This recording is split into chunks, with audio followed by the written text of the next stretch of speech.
Oke, selamat pagi rekan-rekan sekalian. Senang sekali bertemu dengan kalian semua dalam acara sharing ilmu dan pengalaman. Ya, dengan saya Thomas Krisna di sini.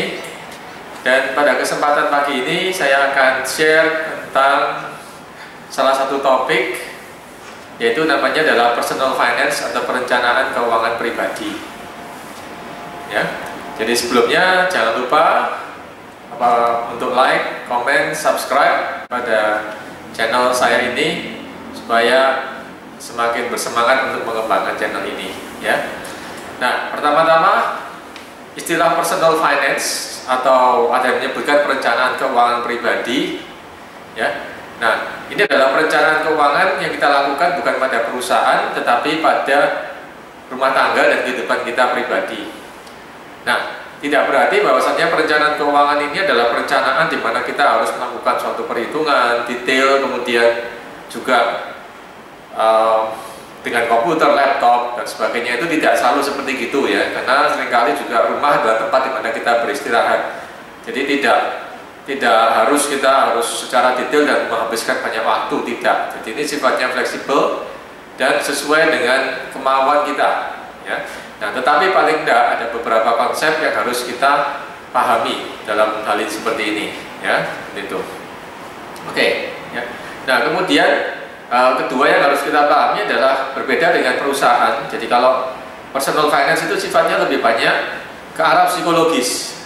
Jadi kalau perusahaan itu lebih saklek ya, jadi financial, betul-betul financial, terukur dengan rupiah kalau untuk laporan keuangan perusahaan. Cuman kalau untuk personal finance atau keuangan pribadi itu melibatkan banyak aspek psikologis, ya, jadi financial dan juga psikologis, ya.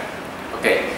Dan kemudian ada, kita jangan salah kaprah, ya. Jadi kalau kita memenuhi kebutuhan sehari-hari itu tidak berarti semuanya berkaitan dengan rupiah, ya. Nah, jadi kalau perusahaan kan memang semuanya berkaitan dengan rupiah, jadi diukur dalam rupiah, terukur dalam rupiah, semuanya dalam rupiah dan dievaluasi berdasarkan rupiah. Tapi kalau dalam rumah tangga itu tidak seperti demikian, ya. Jadi banyak hal-hal di mana kita kebutuhan hidup tidak harus secara rupiah, tapi misalnya ya kita bisa perbaiki sendiri, kita bisa olah sendiri. Kalau nggak ada sayuran kita bisa mungkin tanam sendiri. Jadi sebenarnya ketika ada masalah keuangan, dalam keuangan, masalah kebutuhan hidup misalnya dalam rumah tangga, itu tidak selalu solusinya adalah rupiah atau mata uang, ya. Jadi banyak solusi-solusi lain, ya. Oke, jadi beda dengan perusahaan yang lebih saklek dalam hal rupiah, tapi kalau rumah tangga saya rasa nggak demikian, ya. Jadi lebih banyak option, ya. Dan dan kerjasama antara anggota keluarga, ya, seperti itu, ya. Kemudian hal berikutnya yang harus kita tahu, ya, sama dengan kondisi global dan lokal, nasional dan juga pribadi, dalam rumah tangga juga dan financial rumah tangga juga sama, ya. Jadi ada ups, ada downs. Nah, itu sama seperti begitu. Jadi kita nggak tahu kapan ada ups, kapan ada downs, kapan ada resesi atau kapan ada kemakmuran, kita tidak tahu, ya. Jadi itu sama seperti dunia bisnis, ada naik turun, flat dan sebagainya. Itu sama resiko dan juga peluang bisa dihadapi atau terjadi tanpa tahu kapan itu akan terjadi, seperti itu, ya. Oke, ya. Jadi yang terakhir adalah masalah kebutuhan hidup, ya. Jadi kalau rumah tangga berarti kita berusaha ngatur keuangan agar dapat memenuhi kebutuhan hidup. Nah, perlu saya tekankan di sini beda antara kebutuhan hidup dan gaya hidup, ya. Jadi kalau kebutuhan hidup itu hampir selalu kita sebenarnya bisa penuhi, ya, dengan meskipun dengan sangat sederhana. Nah, tetapi kalau gaya hidup, nah ini tingginya kondisi finansial kita, banyaknya uang kita, itu tidak akan mencukupi untuk gaya hidup. Jadi yang saya lebih tekankan di sini adalah kebutuhan hidup, ya. Jadi bukan gaya hidup. Kalau gaya hidup, nah itu uang sebanyak apapun mungkin tidak akan cukup, ya, gitu.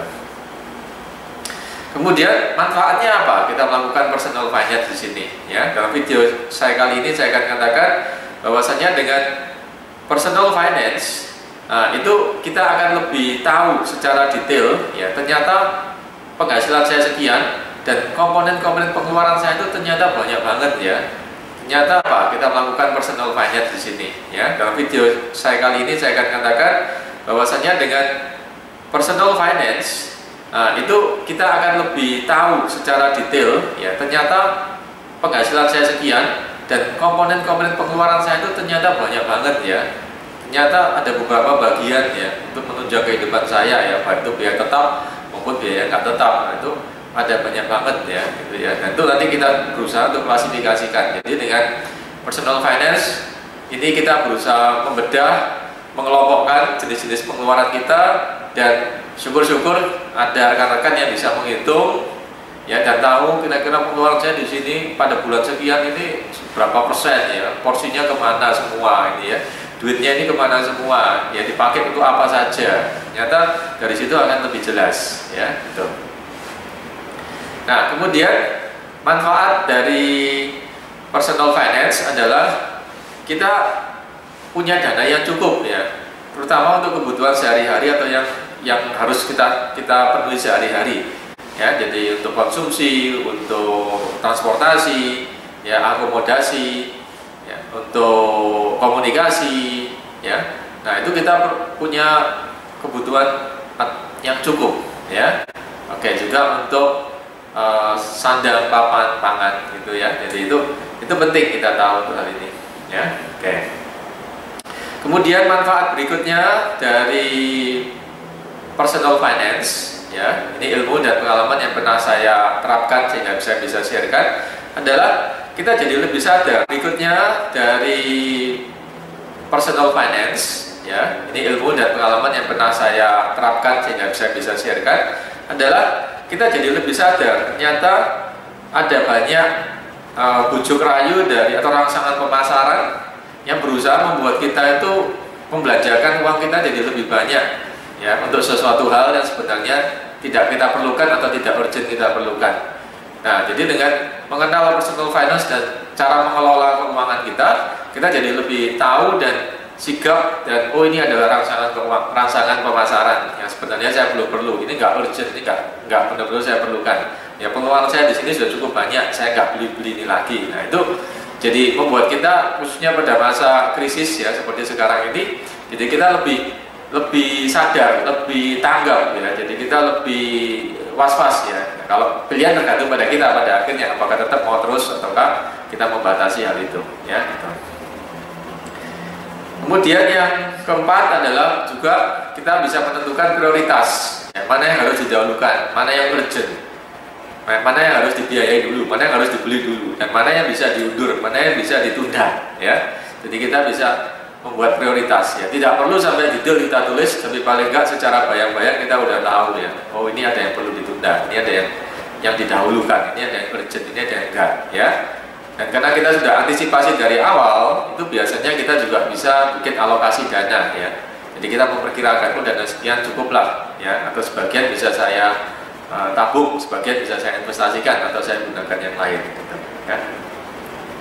Kemudian juga dengan personal finance kita juga berusaha melihat ke depan ya. Nanti ketika saya sudah purna produktif atau ketika masa di mana orang-orang bilang ya sebaiknya lebih banyak waktu istirahat ya atau masa pensiun, kita juga sudah mulai bisa menyiapkan dana atau antisipasi secara finansial dari sekarang ya, gitu ya. Kemudian dari sini juga kita berusaha menciptakan komunikasi dengan pasangan apabila ada pasangan ya, bagaimana atau apa enaknya yang harus kita lakukan untuk kedepannya ya. Dan dari sini pula kita bisa mengenal karakter investasi dan tabungan kita ya, apakah kita orang yang suka menabung ya, ataukah kita cenderung untuk menginvestasikan pada usaha ya. Jadi secara garis besar ada dua tipe. Jadi mereka yang suka menabung, jadi misalnya saya nabung dulu baru beli, tapi ada juga yang beli kredit dulu ya, nanti dari situ kita bayar, karena kalau kita nabung punya habis gitu. Jadi ada dua karakter ya, dua karakter yang bisa jadi berbeda antara kita dan pasangan kita ya. Atau mungkin kita kenal karakter saya seperti gini ya, jadi saya kalau lebih suka saya kredit ya, kalau nggak kredit saya merasa nanti duitnya habis terus, saya nggak bisa beli-beli gitu ya, jadi nggak bisa beli barang tersebut ya, jadi saya harus kredit misalnya KPR atau rumah atau apalah ya. Tapi ada juga yang berpikir oh enggak, saya lebih konservatif, saya nabung dulu, nanti saya cukup berapa, ya udah yang itu akan saya belikan sesuai kemampuan saya. Nah ini gayanya berbeda ya. Jadi saya rasa itu adalah beberapa hal manfaat dan beberapa hal yang perlu kita tahu saat kita berjalan dalam zona keuangan pribadi ya, atau personal finance. Jadi ada beda dengan perusahaan karena banyak aspek psikologisnya ya, tapi juga ada kesamaannya ya, karena karakternya beda ya. Nah kalau dalam perusahaan kita lebih profesional, tapi kalau dalam rumah tangga kita ada pasangan, ada orang lain, dan lebih pada aspek psikologis dan fleksibilitasnya juga lebih tinggi. Tetapi kita juga perlu berlaku secara profesional dan kritis dalam rumah tangga juga, karena kita membutuhkan alat tukar yang berupa rupiah. Nah jadi kalau bicara tentang rupiah, sekali lagi saya ingatkan bahwasanya tidak semua hal dalam kehidupan pribadi kita dan rumah tangga kita semuanya solusinya adalah rupiah atau harus uang ya, enggak ya. Jadi ada beberapa hal yang tadi saya katakan, misalnya kalau betul-betul demikian susah saya mau beli, saya penghasilan lagi seret atau lagi krisis seperti sekarang, penghasilan sangat jauh berkurang ya. Nah kita ada lahan dikit, nah bagaimana kalau kita coba tanam sendiri misalnya ya. Ya kita nggak usah banyak beli makanan, kita coba beberapa jenis kita tanam sendiri, toh kita ada lahan yang nggak dipakai, misalnya seperti itu. Jadi tidak harus kalau misalnya beda dengan perusahaan, ketika ada masalah harus ada rupiah untuk menyelesaikan itu. Tapi kalau ketika dalam rumah tangga kita bisa gunakan atau banyak solusi-solusi fleksibel yang lain ya, dimana mungkin membutuhkan kerjasama antara kita dan anggota keluarga yang lain, dan mungkin juga punya pasangan dengan pasangannya ya, seperti itu ya. Kemudian sebagai penutup ya tentang hal-hal penting dalam personal finance ya, nanti berikutnya pada video berikutnya saya akan cerita dengan lebih detail ya, berupa angka-angka dan menggunakan PowerPoint. Nah untuk memotivasi kita kadang dalam perencanaan keuangan dan tujuan hidup ini secara psikologis, kita juga butuh impian-impian hidup ya. Jadi kita bebas-bebas saja berfantasi dengan berimajinasi dengan impian hidup saya apa ya. Tidak peduli kita berumur berapapun, tetap kita punya impian hidup untuk memotivasi kita ya. Jadi bagi mereka yang masih muda ya, mungkin ini impiannya adalah bisa traveling ke tempat-tempat yang indah, yang jauh, yang kemudian menikah, kemudian membentuk keluarga, punya tempat yang bagus dan sebagainya, pendidikan yang tinggi, penghasilan yang bagus dan sebagainya. Jadi di sini salah satu tips dari saya, jadi kita begitu ada satu picture image yang kita bagus, yang kita bisa memotivasi kita untuk lebih bekerja keras ya, lebih mendapatkan penghasilan lebih banyak. Nah maka silakan hal tersebut dibikin bagus ya, atau ditaruh laptop atau dibikin picture-nya di laptop, jadi kita merasa terinspirasi atau termotivasi saya ingin mencapai hal yang itu ya. Jadi kita bebaskan aja, kita tampilkan aja apa impian-impian saya ke depannya seperti itu ya, sebagai salah satu motivator kita secara pribadi ya. Oke, saya rasa sekian saja share saya tentang personal finance ya, semoga bermanfaat dan jangan lupa klik like, subscribe, comment, and share ya. Terima kasih, semoga kita dapat menggunakan kemampuan dan dana kita secara bijak, dan sampai ketemu dengan saya di video berikutnya ya.